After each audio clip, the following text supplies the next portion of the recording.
சபரிமலை பயணம் தானப்பா சாமி வழி துணையா வந்து சேரப்பா சாமி சபரிமலை பயணம் தானப்பா சாமி வழி துணையா வந்து சேரப்பா பச்சிலைய கட்டிக்கிட்டு ஐயப்பா மேளத்தாளம் கூட்டிக்கிட்டு ஐயப்பா சிந்தகத்தம் ஆடிக்கிட்டு ஐயப்பா சாஸ்தா உன்னை வணங்கி புட்டு ஐயப்பா காந்தமல ஜோதியானவா எங்க காவலாக வந்து சேரப்பா ஐயப்பா காந்தமல ஜோதியானவா எங்க காவலாக வந்து சேரப்பா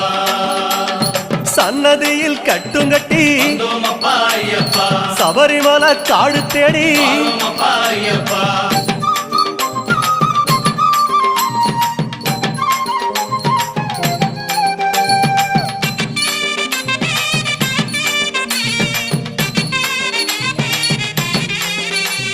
பெருவழிதான் திறந்திருக்க குருசாமி முன்னடத்த